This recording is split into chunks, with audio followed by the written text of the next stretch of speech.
ಕಾಲು ಹೆಚ್ಚು ಬೇಕಾದ್ರೆ blood flow ಆಗಿ ಬಿಡಿ ಬಿಡಿ ಬಿಡಿ ಬಿಡಿ ನಾವು ಏನು ಮಾಡ್ತಿಲ್ಲ ಸುಮ್ಮನೆ ಗಾಡಿ ಬಿಡಿ ಬಿಡಿ ಬಿಡಿ ಬಿಡಿಸ್ಬೇಡಿ ಬಿಡಿ ಹೋಗ್ಲಿ ಸರಿ ಎತ್ತು ಬೇಡ ಗಾಳಿ ಬಿಡಿ ಅವ್ರಿಗೆ ಗಾಳಿ ಬಿಡಿ ಕುತ್ಕೊಳ್ಳಿ ಬಿಡ್ರಿ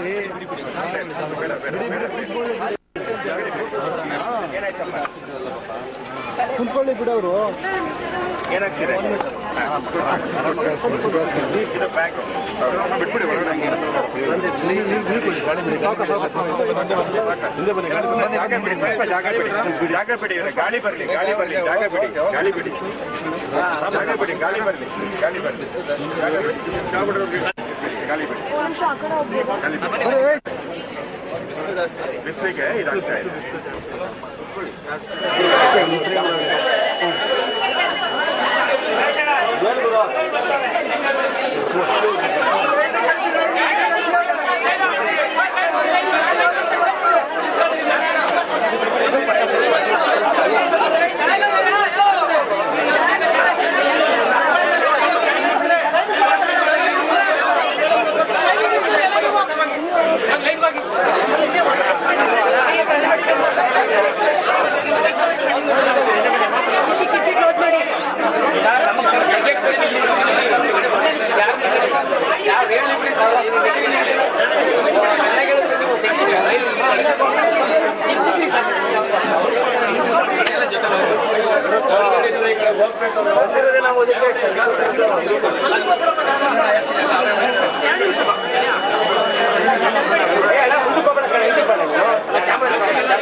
ಓಕೆ, ಮಂಡ್ಯದ ದೊಡ್ಡರಸಿನಕೆರೆ ಮತಗಟ್ಟೆಯಲ್ಲಿ ಪಕ್ಷೇತರ ಅಭ್ಯರ್ಥಿ ಸುಮಲತಾ ಅಂಬರೀಶ್ ಸರತಿ ಸಾಲಿನಲ್ಲಿ ನಿಂತು ಮತದಾನವನ್ನು ಮಾಡೋದಕ್ಕೆ ಕಾಯ್ತಾ ಇರತಕ್ಕಂಥ ದೃಶ್ಯವನ್ನ ಒಂದು ಕಡೆ ನೋಡ್ತಾ ಇದ್ದೀರಾ.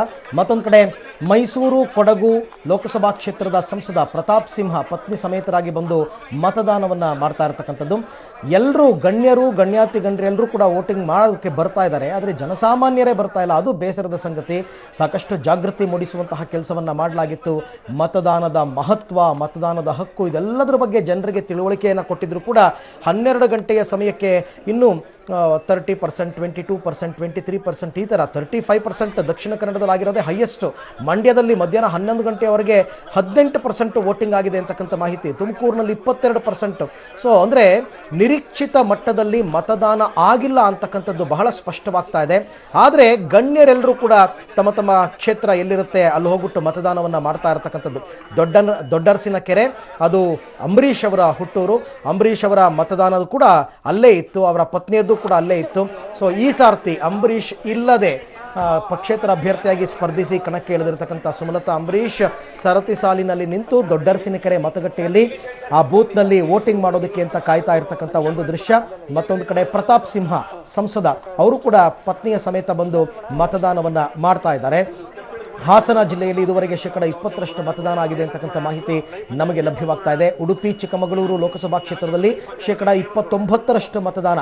ಅಂದರೆ ಇಲ್ಲಿ ತನಕ ಒಂದು 30% ಎಲ್ಲೆಲ್ಲಿ ಆಗಿದೆ ಅಲ್ಲಿ 60-65 ಕ್ರಾಸ್ ಆಗಬಹುದು ಅಂತಕ್ಕಂಥ ನಿರೀಕ್ಷೆ. ಆದರೆ ಕೆಲವು ಕಡೆ ಅಂತ ನೋಡಿ, ತುಮಕೂರಿನಲ್ಲಿ ಹೈ ವೋಲ್ಟೇಜ್ ಕ್ಷೇತ್ರ ಅಂತ ಹೇಳ್ತೀವಿ, ಕೇವಲ 22% ಮತದಾನ ಆಗಿದೆ. ಕೋಲಾರದಲ್ಲಿ ಕೇವಲ 22% ಮತದಾನ ಆಗಿದೆ. ಸೊ ಇದೇ ಪ್ರಮಾಣದಲ್ಲಿ ಮುಂದುವರೆದ್ರೆ 50-52ಗೆ ಸ್ಟಾಪ್ ಆಗಿಬಿಡುತ್ತೆ. ಸಾಯಂಕಾಲ 6 ಗಂಟೆ ತನಕ ಮಾತ್ರ ನಿಮಗೆ ಅವಕಾಶ ಇರತಕ್ಕಂಥದ್ದು. ಹಾಗಾಗಿನೇ ನಾವು ಜಾಗೃತಿಯನ್ನು ಮೂಡಿಸ್ತಕ್ಕಂಥ ಕೆಲಸವನ್ನು ಪ್ರತಿಯೊಬ್ಬರಲ್ಲೂ ಮಾಡ್ತಾ ಇದ್ವಿ. ರವಿಚಂದ್ರನ್ ಒಂದು ಮಾತು ಹೇಳಿದ್ರು, ಬಹಳ ಮನಮುಟ್ಟುವಂಥ ಮಾತು. ನಾವು ಬದುಕಿದ್ದೀವಿ ಅಂತ ಪ್ರೂವ್ ಮಾಡಬೇಕು ಅಂದರೆ ವೋಟ್ ಹಾಕಬೇಕಂತೆ. ಖಂಡಿತವಾಗಿ ನಮ್ಮ ಹಕ್ಕು, ನಮ್ಮ ಸಂವಿಧಾನಬದ್ಧ ಹಕ್ಕು. ಪ್ರಜಾಪ್ರಭುತ್ವದಲ್ಲಿ ನಾವು ಆಯ್ಕೆ ಮಾಡುವಂತಹ ವ್ಯಕ್ತಿ ಸಂಸದರಾಗ್ತಾರೆ ಅಂತಕ್ಕಂಥದ್ದು. ಅದಕ್ಕೆ ನಮಗೆ ಸರ್ಕಾರ ಅವಕಾಶವನ್ನು ಮಾಡಿಕೊಟ್ಟಿದೆ, ಸಂವಿಧಾನ ಅವಕಾಶವನ್ನು ಮಾಡಿಕೊಟ್ಟಿದೆ. ಆ ಅವಕಾಶ ವಂಚಿತರನ್ನಾಗಿ ಅಥವಾ ಅವಕಾಶವನ್ನು ಕಳ್ಕೊಂಡು ನಮಗೆ ಕಂಟಿನ್ಯೂಸ್ ಆಗಿ 3 ದಿನ 4 ದಿನ ರಜೆ ಇದೆ, ನಾವು ಟ್ರಿಪ್ ಹೋಗಿ ಬರ್ತೀವಿ, ನಾವು ಜಾಲಿಯಾಗಿ ತಿರುಗಾಡ್ಕೊಂಡು ಬರ್ತೀವಿ, ಅಯ್ಯೋ ಯಾವನ್ ಗೆದ್ರು ನಮಗೇನಾಗಬೇಕು, ಇಂಥ ಮಾತುಗಳನ್ನು ಆಡ್ತಕ್ಕಂಥದ್ದು ಇದು ನಿಜವಾಗಿ ಬೇಜವಾಬ್ದಾರಿತನದ ಮಾತುಗಳು. ನಿಮಗೆ ವರ್ಷದಲ್ಲಿ ಈ ಥರ ರಜೆಗಳು ಸಾಕಷ್ಟು ಸಿಗ್ತಾ ಇರುತ್ತೆ. ನೀವು ಎಂಜಾಯ್ ಮಾಡೋದಕ್ಕೆ, ನೀವು ಹಾಲಿಡೇಸ್ಗೆ ಹೋಗೋದಕ್ಕೆ, ಟ್ರಿಪ್ಗೆ ಹೋಗೋದಕ್ಕೆ ಬೇಕಾದಷ್ಟು ಸಮಯ ಸನ್ನಿವೇಶಗಳಿರುತ್ತೆ. ಆದರೆ ಈ ಚುನಾವಣೆ 5 ವರ್ಷಕ್ಕೆ ಒಂದ್ಸರ್ತಿ ಬರ್ತಕ್ಕಂಥದ್ದು. ಯಾರಿಗೆ ವೋಟ್ ಹಾಕ್ತಿದ್ರು ನಮ್ಮ ಏರಿಯಾದಲ್ಲಿ ಕೆಲಸ ಆಗಿಲ್ಲ, ರೋಡ್ ಸರಿ ಇಲ್ಲ, ಮೋರಿ ಸರಿ ಇಲ್ಲ ಅಂತ ಮಾತಾಡ್ತಾರೆ. ಬಟ್ ಯಾರಿಗೆ ವೋಟ್ ಹಾಕಿಲ್ವೋ ಅವರಿಗೆ ಈ ಮಾತಾಡೋದಕ್ಕೆ ಅರ್ಹತೆನೇ ಇಲ್ಲ, ಹಕ್ಕೇ ಇಲ್ಲ. ಹಾಗಾಗಿನೇ ನಿಮಗೆ ಯಾರು ಸರಿ ಅಂತ ಅನ್ನಿಸ್ತಾರೆ ಅಂಥ ವ್ಯಕ್ತಿಗೆ ಹೋಗಿ ನೀವು ವೋಟ್ ಹಾಕಬೇಕು. ಯಾವುದೇ ಪಕ್ಷದವರಾಗಿರ್ಬೋದು, ಪಕ್ಷೇತರರಾಗಿರ್ಬೋದು, ನಿಮ್ಮ ಇಷ್ಟ, ನಿಮ್ಮ ಖುಷಿ, ನಿಮ್ಮ ಹಕ್ಕು, ನಿಮ್ಮ ಸ್ವಾತಂತ್ರ್ಯ. ಆ ಸ್ವಾತಂತ್ರ್ಯವನ್ನು ಕಳ್ಕೊಳ್ಬೇಡಿ. ಇವತ್ತು ಇಡೀ ದೇಶಕ್ಕೆ 2ನೇ ಹಂತದ ಚುನಾವಣೆ ನಡೀತಾ ಇದೆ. 13 ರಾಜ್ಯಗಳ ಒಟ್ಟು 96 ಲೋಕಸಭಾ ಕ್ಷೇತ್ರಗಳಿಗೆ ಇವತ್ತು ಮತದಾನ ನಡೀತಾ ಇದೆ.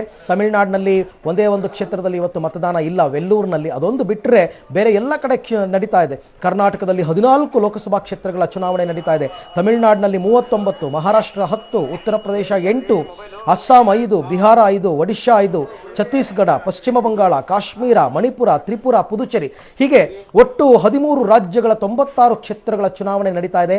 ಮತದಾನದ ಪ್ರಮಾಣ ಮಾತ್ರ ಕಡಿಮೆ ಆಗ್ತಾ ಇದೆ. ಅಲ್ಲಿ ಯಾರೋ ವಯೋವೃದ್ಧೆ ಪಾಪ ನಿಲ್ಲೋದಕ್ಕೂ ಶಕ್ತಿ ಇಲ್ತಕ್ಕಂಥವ್ರೊಬ್ಬರು ಬಂದು ಅಲ್ಲಿ ಸರತಿ ಸಾಲಿನಲ್ಲಿ ನಿಂತು ಕುಸಿದು ಬಿದ್ದರು. ಆದರೂ ಕೂಡ ನೀರು ಕುಡ್ಕೊಂಡು ಸುಧಾರಿಸ್ಕೊಂಡು, ಇಲ್ಲ ನಾನು ವೋಟ್ ಹಾಕಿ ಆಮೇಲೆ ಹಾಸ್ಪಿಟ್ಲಿಗೆ ಹೋಗ್ತೀನಿ ಅಂತ ಹೇಳ್ತಾರೆ. ಆ ವೃದ್ಧೆಗೆ ಇರ್ತಕ್ಕಂಥ ಕಳಕಳಿ ನಮ್ಮ ಯುವ ಜನತೆಗೆ ಇಲ್ಲದೆ ಹೋಯ್ತಲ್ಲ ಅಂತಕ್ಕಂಥದ್ದೇ ಬೇಸರದ ಸಂಗತಿ. ಇಂಥ ಸನ್ನಿವೇಶಗಳನ್ನು ಒಂದೊಂದು ಬೂತಲ್ಲೂ ನಾವು ನೋಡ್ಬೋದು, ಒಂದೊಂದು ಮತಗಟ್ಟೆಯಲ್ಲೂ ನಾವು ನೋಡ್ಬೋದು. ಎಷ್ಟೆಲ್ಲ ಜಾಗೃತಿ ಮೂಡಿಸಿದ್ದು, ಎಷ್ಟು ತಿಳುವಳಿಕೆ ಕೊಟ್ಟರು ಕೂಡ ಜನಗಳಿಗೆ ಮತದಾನಕ್ಕೆ ಹೋಗುವಂತಹ ಯಾವುದೇ ಕೆಲವರಿಗೆ ಮನಸ್ಥಿತಿಯಲ್ಲಿ ಅವರು ಇಲ್ಲ ಅಂತಂದರೆ ಅದು ಏನೂ ಮಾಡೋಕ್ಕಾಗೋದಿಲ್ಲ. ಎಷ್ಟು ಒಳ್ಳೆಯ ಅವಕಾಶ ಸಿಕ್ಕಿದೆ. ಬದಲಾವಣೆ ಬೇಕು ಅಂತ ಬಯಸಿರ್ತಕ್ಕಂಥವ್ರಿಗೆ ಬದಲಾವಣೆ ತರುವಂತಹ ಶಕ್ತಿಯನ್ನು ಸಂವಿಧಾನ ನಮಗೆ ಕೊಟ್ಟಿದೆ. ಆ ಸಂವಿಧಾನಕ್ಕೆ ಅಪಮಾನ ಮಾಡದಂತೆ ನಾವು ವೋಟ್ ಹಾಕಲಿಲ್ಲ ಅಂತಂದರೆ ಗ್ರಾಮೀಣ ಭಾಗಗಳಲ್ಲೆಲ್ಲ ವೋಟ್ ಆಗುತ್ತೆ. ಯಾಕೆ ಸಾಮಾನ್ಯವಾಗಿ ಈ ಅರ್ಬನ್ ಸಿಟೀಸ್ ಅಥವಾ ಅರ್ಬನ್ ಬೂತ್ಸ್ ಅಂತ ನಾವೇನು ಹೇಳ್ತೀವಿ, ಈ ಅರ್ಬನ್ ಬೂತ್ಗಳಲ್ಲೇ ಸ್ವಲ್ಪ ವೋಟಿಂಗ್ ಪರ್ಸೆಂಟೇಜ್ ಕಡಿಮೆ ಆಗಿದೆ. ಕಂಟಿನ್ಯೂಸ್ ಆಗಿ 3-4 ದಿನ ಗೌರ್ನಮೆಂಟ್ ಹಾಲಿಡೇ ಸಿಕ್ಬಿಡ್ತು. ನಿನ್ನೆ ರಜಾ, ಇವತ್ತು ರಜಾ, ನಾಳೆ ರಜಾ, ಆನಂತರ ಶನಿವಾರ ಭಾನುವಾರ ಒಳ್ಳೆ 6 ದಿನ ವೀಕೆಂಡ್ ಸಿಕ್ತು ಅಂತ ಊಟಿಗೆ, ಕೊಡೈಕೆನಾಲ್ಗೆ ಅಂತ ಹೋಗ್ತಕ್ಕಂಥ ಜನರಿಗೆ ನಿಜಕ್ಕೂ ನಾಚಿಕೆ ಆಗಬೇಕು. ಸದೃಢ ಭಾರತಕ್ಕಾಗಿ ಮತದಾನ ಮಾಡ್ತಕ್ಕಂಥದ್ದು ಪ್ರತಿಯೊಬ್ಬ ನಾಗರಿಕನ ಕರ್ತವ್ಯ. ಆ ಕರ್ತವ್ಯವನ್ನು ಮರಿತಕ್ಕಂಥವರಿಗೆ ನಿಜಕ್ಕೂ ಕೂಡ ಮುಂದೆ ಯಾವ ಆಕ್ಷೇಪಗಳನ್ನು ಮಾಡೋದಕ್ಕೆ ಅವರಿಗೆ ಹಕ್ಕಿಲ್ಲ ಅಂತಕ್ಕಂಥದ್ದು. ಬೆಂಗಳೂರು ಗ್ರಾಮಾಂತರ, ಬೆಂಗಳೂರು ಉತ್ತರ, ಬೆಂಗಳೂರು ಕೇಂದ್ರ, ಬೆಂಗಳೂರು ದಕ್ಷಿಣ, ಚಿಕ್ಕಬಳ್ಳಾಪುರ, ಕೋಲಾರ, ತುಮಕೂರು, ಹಾಸನ, ಮಂಡ್ಯ, ಮೈಸೂರು, ಕೊಡಗು, ಚಾಮರಾಜನಗರ, ದಕ್ಷಿಣ ಕನ್ನಡ, ಉಡುಪಿ ಚಿಕ್ಕಮಗಳೂರು ಮತ್ತು ಚಿತ್ರದುರ್ಗ, ಇಷ್ಟು ಕ್ಷೇತ್ರಗಳಿಗೆ 14 ಲೋಕಸಭಾ ಕ್ಷೇತ್ರಗಳಿಗೆ ಇವತ್ತು ಮತದಾನ ನಡೀತಾ ಇದೆ, ವೋಟಿಂಗ್ ನಡೀತಾ ಇದೆ. ರಾಜ್ಯದಲ್ಲಿ ಮೊದಲ ಹಂತ, ದೇಶದಲ್ಲಿ 2ನೇ ಹಂತ. ಬೇಗ ಮತದಾನ ಮಾಡಿ. ಮಧ್ಯಾಹ್ನದ ಮೇಲೆ ಗುಡುಗು ಸಹಿತ ಮಳೆ ಬರುತ್ತೆ ಅಂತಕ್ಕಂಥ ಮಾಹಿತಿ ಇದೆ. ಹಾಗಾಗಿ ಮಳೆ ಬಂತು ಅಂತಂದ್ಬಿಟ್ಟು ಬೆಚ್ಚಗೆ ಮನೆಯಲ್ಲಿ ಕೂತ್ಕೊಂಡ್ಬಿಟ್ರೆ ಅದು ನೀವು ಸಲ್ಲಿಸ್ತಕ್ಕಂಥ ನ್ಯಾಯ ಅಲ್ಲ. ಸುಮಲತಾ ಅಂಬರೀಶ್ ಅವರು ಸರತಿ ಸಾಲಿನಲ್ಲೇ ಬಂದು ಅದಾದ ನಂತರ ಈಗ ವೋಟಿಂಗ್ ಮಾಡ್ತಾ ಇರತಕ್ಕಂಥ ದೃಶ್ಯವನ್ನು ತಾವು ನೋಡ್ತಾ ಇದ್ದೀರಾ. ಈಗ ಚುನಾವಣೆ ನಡೀತಾ ಇರತಕ್ಕಂಥ ರಾಜ್ಯದ 14 ಲೋಕಸಭಾ ಕ್ಷೇತ್ರಗಳ ಪೈಕಿ ಮಂಡ್ಯ ಹೈ ವೋಲ್ಟೇಜ್ ಕ್ಷೇತ್ರ ಅಂತ ಹೆಸರು ಪಡ್ಕೊಂಡಿತ್ತು. ಅದಕ್ಕೆ ಕಾರಣ ಒಂದು ಕಡೆ ಅಂಬರೀಶ್ ಅವರ ಧರ್ಮಪತ್ನಿ ಸುಮಲತಾ ಅಂಬರೀಶ್ ಅವರು ಪಕ್ಷೇತರರಾಗಿ ಸ್ಪರ್ಧೆ ಮಾಡಿದ್ದಾರೆ.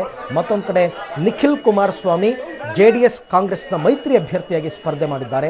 ಹಾಗಾಗಿ ಇಡೀ ದೇಶದ ಚಿತ್ತವನ್ನು ಸೆಳೆದಂತಹ ಕ್ಷೇತ್ರ ಈ ಬಾರಿ ಅಂತಂದರೆ ಅದು ಮಂಡ್ಯ ಕ್ಷೇತ್ರ. ಸುಮಲತಾ ಅವರು ವೋಟಿಂಗ್ ಮಾಡಿ ಒಂದು ರೀತಿ ವಿಜಯದ ಚಿಹ್ನೆಯನ್ನು ಕೂಡ ತೋರಿಸ್ತಾ ಇದ್ದಾರೆ. ಫೈನ್, ಅವರು ವೋಟ್ ಮಾಡಿದ್ದಾರೆ, ಒಬ್ಬ ಅಭ್ಯರ್ಥಿಯಾಗಿ ಅವರು ವೋಟ್ ಮಾಡಿದ್ದಾರೆ, ಅವರುಗಳೇ ಮಾದರಿ ಆಗಬೇಕು ಎಲ್ರಿಗೂ ಕೂಡ. ಆ್ಯಂಡ್ ಅಲ್ಲಿ ನಾವು ನೋಡ್ತಾ ಇದ್ವಿ, ದೊಡ್ಡರಸಿನಕೆರೆನಲ್ಲಿ ತುಂಬ ಜನ ಇದ್ದರು, ಕ್ಯೂ ಇತ್ತು. ಸಾಕಷ್ಟು ಜನರಿದ್ದರು. ಅದೇ ದಟ್ ಇಂಡಿಕೇಟ್ಸ್ ವೋಟಿಂಗ್ ಪರ್ಸೆಂಟೇಜಲ್ಲಿ ಜಾಸ್ತಿ ಆಗುತ್ತೆ ಅಂತ. ಸಾಕಷ್ಟು ಪ್ರಮಾಣದಲ್ಲಿ ಜನ ಬಂದಿದ್ದಾರೆ ವೋಟ್ ಮಾಡೋದಕ್ಕೋಸ್ಕರ. ಎಂತೆಂಥ ತೇಜಸ್ವಿನಿ ಅನಂತಕುಮಾರ್ ಅವರು ಕೂಡ ಬಂದು ತಮ್ಮ ಕ್ಯೂನಲ್ಲಿ ನಿಂತು, ಅವರಿಗೆ ವಿ ಐ ಪಿ ಟ್ರೀಟ್ಮೆಂಟ್ಗಳು ಬೇಕಿಲ್ಲ, ಕೊಡಲ್ಲ ಈ ಟೈಮ್ನಲ್ಲಿ. ನೀವು ಯಾರೇ ಆಗಿದ್ರೂ ಕೂಡ ಬರಬೇಕು, ನೀವು ಕ್ಯೂನಲ್ಲಿ ನಿಂತ್ಕೋಬೇಕು, ವೋಟ್ ಮಾಡಬೇಕು. ಅದಕ್ಕೆ ಯಾರೂ ಕೂಡ ಬೇಸರ ಪಟ್ಕೊಳ್ಳೋದಿಲ್ಲ. ಅಯ್ಯೋ ನನ್ನ ಹಕ್ಕು ಇದು, ನಾನು ದೇಶದ ಸಾಮಾನ್ಯ ನಾಗರಿಕ ಅಂತಕ್ಕಂಥದ್ದು ಅವ್ರ ಮನಸ್ಸಿನಲ್ಲಿದೆ. ಅದೇ ಮನಸ್ಥಿತಿ ನಮ್ಮ ಪ್ರಜ್ಞಾವಂತ ಜನರಿಗೆ ಬಂದುಬಿಟ್ರೆ ವೋಟಿಂಗ್ ಪರ್ಸೆಂಟೇಜ್ 80, 85, 90% ಆಗಿಬಿಡುತ್ತೆ. ಬಟ್ ಇತಿಹಾಸದಲ್ಲಿ ನಾವು ತೆಗೆದು ನೋಡಿದಾಗ ಆ ರೀತಿ ಆಗ್ತಾ ಇಲ್ಲ. ಅದರಲ್ಲೂ ಲೋಕಸಭಾ ಚುನಾವಣೆ ಅಂತಂದರೆ ಮತದಾನದ ಪ್ರಮಾಣ ತುಂಬ ಕಡಿಮೆ ಆಗುತ್ತೆ. ವಿಧಾನಸಭಾ ಚುನಾವಣೆಯಲ್ಲಿ ಒಂಚೂರು ಜಾಸ್ತಿ ಆಗುತ್ತೆ. ಅದೇ ಲೋಕಲ್ ಬಾಡಿ ಎಲೆಕ್ಷನ್ಗಳಲ್ಲಿ 90-92% ಆಗಿಬಿಡುತ್ತೆ. ಯಾಕೆ ಅಂತಂದರೆ ಅಭ್ಯರ್ಥಿ ನಿಮ್ಮ ಏರಿಯಾದವರೇ, ನಿಮಗೆ ಗೊತ್ತಿರೋರೆ, ಅವರೇ ಬಂದು ನಿಮ್ಮನ್ನು ಕರ್ಕೊಂಡು ಹೋಗ್ತಾರೆ. ಆದರೆ ಆ ಲೋಕಲ್ ಬಾಡಿ ಎಲೆಕ್ಷನಲ್ಲಿ ಜನರ ಉತ್ಸಾಹ ಹೇಗಿರುತ್ತೋ ಲೋಕಸಭಾ ಚುನಾವಣೆಯಲ್ಲಿ ಕೂಡ ಜನರ ಉತ್ಸಾಹ ಅದೇ ಪ್ರಮಾಣದಲ್ಲಿ ಇರಬೇಕು. ನಮ್ಮ ರಾಷ್ಟ್ರವನ್ನು ಮುಂದಿನ 5 ವರ್ಷಗಳ ತನಕ ಮುನ್ನಡೆಸ್ತಕ್ಕಂಥವ್ರು ಯಾರು? ಸದೃಢ ವ್ಯಕ್ತಿಯ ಕೈನಲ್ಲಿ ನಮ್ಮ ದೇಶ ಇದೆಯಾ ಅಥವಾ ಬದಲಾವಣೆ ನಮಗೆ ಬೇಕಾಗಿದೆಯಾ? ಇದೆಲ್ಲ ತೀರ್ಮಾನ ತಗೊಳ್ತಕ್ಕಂಥವ್ರು ನೀವೇ ತೀರ್ಮಾನ ತಗೊಂಡು ನೀವು ಮತದಾನವನ್ನು ಮಾಡಬೇಕು. ಎಷ್ಟು ಅದ್ಭುತವಾದ ಶಕ್ತಿಯನ್ನು ಪ್ರಜಾಪ್ರಭುತ್ವ ನಮಗೆ ಕೊಟ್ಟಿದೆ, ನಮ್ಮ ಸಂವಿಧಾನ ನಮಗೆ ಕೊಟ್ಟಿದೆ. ಅದನ್ನು ಸದುಪಯೋಗ ಪಡಿಸ್ಕೊಳ್ಳಿಲ್ಲ ಅಂತಂದರೆ ನಿಜಕ್ಕೂ ಬೇಸರದ ಸಂಗತಿ. ಕೆಲವರಿಗೆ ನಾನು ವೋಟ್ ಹಾಕಿಲ್ಲ ಅಂತ ಹೇಳ್ಕೊಳ್ಳೋದೇ ದೊಡ್ಡಸ್ತಿಗೆ. ನಾನು ಹಾಕಲಿಲ್ಲಪ್ಪ, ನಾನು ಆ ಕಡೆ ತಲೆನೇ ಹಾಕಲಿಲ್ಲ ಅಂತಂತಾರೆ. ಅವರು ಮುಂದೆ ಮಾತನಾಡ್ತಾರೆ, ಅವರು ಹಿಂಗೆ ಮಾಡಿದ್ರು, ಆ MP ಹೀಗೆ ಮಾಡಿದ್ರು, ಈ MLA ಹಾಗೆ ಮಾಡಿದ್ರು, ನಮ್ಮ ರೋಡ್ ಹೀಗಿದೆ, ನಮ್ಮ ಏರಿಯಾ ಹಾಗಿದೆ. ಈ ಮಾತುಗಳನ್ನ ಆಡೋದಕ್ಕೆ ಅವರು ಅರ್ಹರೇ ಅಲ್ಲ.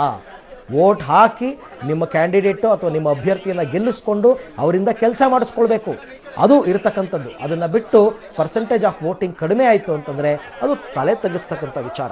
ರಾಜಕೀಯ ಪಕ್ಷಗಳು ಕೂಡ ತಮ್ಮ ಅಭ್ಯರ್ಥಿಗಳ ಪರ ಪ್ರಚಾರವನ್ನು ನಡೆಸಿದ್ರು ಅಬ್ಬರವಾಗಿ ಕಳೆದ 1 ತಿಂಗಳಿನಿಂದ. At the same time vote ಹಾಕಿ ಅಂತಕ್ಕಂಥ ಜಾಗೃತಿಯನ್ನು ಮೂಡಿಸ್ತಕ್ಕಂಥ ಕೆಲಸ ಕೂಡ ಆಗಬೇಕು. NGOಗಳು, ಕೆಲವರು ನಾಗರಿಕರು ಮಾಡಿದ್ರು, ಎಲ್ಲರೂ ಮಾಡಿದ್ರು, ಇಲ್ಲ ಅಂತ ಅಲ್ಲ. ಆದರೂ ಇಷ್ಟೆಲ್ಲ ಮಾಡಿದ್ರೂ ಕೂಡ ಇನ್ನು ಬೆಂಗಳೂರು ದಕ್ಷಿಣದಲ್ಲಿ 20%, ಬೆಂಗಳೂರು ಉತ್ತರದಲ್ಲಿ 16%, ಹಾಸನದಲ್ಲಿ ಇನ್ನೂ 24% ಅಂತಂದರೆ ತುಂಬ ಕಡಿಮೆ. ಮಂಡ್ಯ ನಾ ಹೇಳಿದ್ನಲ್ಲ, ಹೈ ವೋಲ್ಟೇಜ್ ಕ್ಷೇತ್ರ, 11 ಗಂಟೆವರೆಗೆ 18% ವೋಟಿಂಗ್ ಆಗಿದೆ, 11 ಗಂಟೆ ತನಕ. ತುಮಕೂರಿನಲ್ಲಿ 22% ವೋಟಿಂಗ್ ಆಗಿದೆ. ವೋಟಿಂಗ್ ಕಡಿಮೆ ಆಯಿತು ಅಂತಂದರೆ ಖಂಡಿತವಾಗಿ ಸಮರ್ಥ ಅಭ್ಯರ್ಥಿಯನ್ನು ಗೆಲ್ಲಿಸ್ಕೊಳ್ಳೋದಕ್ಕೆ ಆಗೋದಿಲ್ಲ. ಯಾರೋ ಅನರ್ಹ ವ್ಯಕ್ತಿಗೆ ವೋಟ್ ಹಾಕಲಿಲ್ಲ ಅಂದರೆ ವೆರಿ ಸಿಂಪಲ್ ಮೆಸೇಜ್, ಯಾರೋ ಅನರ್ಹ ವ್ಯಕ್ತಿಯನ್ನು ನೀವು ಗೆಲ್ಲಿಸ್ತಾ ಇದ್ದೀರಾ. ನೀವು ವೋಟ್ ಹಾಕಲಿಲ್ಲ ಅಂದರೆ ಅನರ್ಹ ವ್ಯಕ್ತಿಯನ್ನು ಗೆಲ್ಲಿಸ್ತಾ ಇದ್ದೀರಾ. ಅರ್ಹ ವ್ಯಕ್ತಿಯನ್ನು ಗೆಲ್ಲಿಸಬೇಕು ಅಂತಂದರೆ ನೀವು ವೋಟ್ ಹಾಕಬೇಕು. ಹಾಕೋದ್ರ ಮುಖಾಂತರ ನಿಮ್ಮ ಸಮರ್ಥ ಅಭ್ಯರ್ಥಿಯನ್ನು ಆಯ್ಕೆ ಮಾಡಿಕೊಳ್ಬೇಕು. ಉಡುಪಿ, ಚಿಕ್ಕಮಗಳೂರು, ನಾನು ಆಗಲೇ ಹೇಳಿದಂತೆ 14 ಕ್ಷೇತ್ರಗಳಲ್ಲಿ ಚುನಾವಣೆ ನಡೀತಾ ಇದೆ. ಬೆಂಗಳೂರಿನ 4 ಕ್ಷೇತ್ರಗಳು, ಬೆಂಗಳೂರು ಉತ್ತರ, ಬೆಂಗಳೂರು ದಕ್ಷಿಣ, ಬೆಂಗಳೂರು ಕೇಂದ್ರ, ಬೆಂಗಳೂರು ಗ್ರಾಮಾಂತರ. ಅದಾದ ನಂತರ ಚಿಕ್ಕಬಳ್ಳಾಪುರ, ಕೋಲಾರ, ತುಮಕೂರು, ಹಾಸನ, ಮಂಡ್ಯ, ಮೈಸೂರು, ಕೊಡಗು, ಚಾಮರಾಜನಗರ, ದಕ್ಷಿಣ ಕನ್ನಡ, ಚಿಕ್ಕಮಗಳೂರು, ಉಡುಪಿ ಮತ್ತು ಚಿತ್ರದುರ್ಗ. ಇಷ್ಟು ಲೋಕಸಭಾ ಕ್ಷೇತ್ರಗಳು, 14 ಲೋಕಸಭಾ ಕ್ಷೇತ್ರಗಳಿಗೆ ಚುನಾವಣೆ ಇವತ್ತು ನಡೀತಾ ಇದೆ. ಎಲ್ಲರೂ ಕೂಡ ಅಭ್ಯರ್ಥಿಗಳ ಪರ ಮತ ಚಲಾವಣೆ ಮಾಡೋದಕ್ಕೆ ಈಗಾಗಲೇ ಬರ್ತಾ ಇದ್ದಾರೆ ಮತಗಟ್ಟೆಗಳ ತನಕ. ಯುವ ಜನತೆ ಏನು ಬಿಸಿಲು, ಪ್ರತಿ ವರ್ಷ ನಾವು ನೋಡಲ್ವಾ, ಇದೇ ಬಿಸಿಲು. ಬೇಸಿಗೆ ಕಾಲದಲ್ಲಿ ಬಿಸಿಲು ಇದ್ದೇ ಇರುತ್ತೆ. ಆ ಬಿಸಿಲನ್ನ ಕೇರ್ ಮಾಡ್ದೇನೆ ನಾವು ನಮ್ಮ ಕೆಲಸನೇ ಮಾಡದೆ ಹಾಗಾದರೆ ಮನೇಲೆ ಕೂತ್ಕೊಂಡ್ಬಿಡ್ತೀವ? ನಮಗೆ ಎಮರ್ಜೆನ್ಸಿ ಇದ್ದರೆ ನಾವು ಓಡಾಡಲ್ವಾ? This is also emergency. Vote ಹಾಕ್ತಕ್ಕಂಥದ್ದು ಕೂಡ ಅತ್ಯಗತ್ಯವಾದಂತಹ ಒಂದು ಕೆಲಸ. ಇವತ್ತು ಅದೇ ಎಮರ್ಜೆನ್ಸಿ ಇದೆ ಅಂತಂದ್ಬಿಟ್ಟು ಬಿಸಿಲಾದರೂ ಪರವಾಗಿಲ್ಲ, ಡೋಂಟ್ ಕೇರ್ ಅನ್ನೋ ಮನಸ್ಥಿತಿನಲ್ಲಿ ಹೋಗಿ ಮತ ಚಲಾವಣೆಯನ್ನು ಮಾಡಿ ಬನ್ನಿ. ಸೊ ಯಾವ ಅಭ್ಯರ್ಥಿಗೆ ಮತ ಚಲಾವಣೆ ಮಾಡ್ತೀರಾ ಅದು ನಿಮಗೆ ಬಿಟ್ಟಂತಹ ವಿಚಾರ.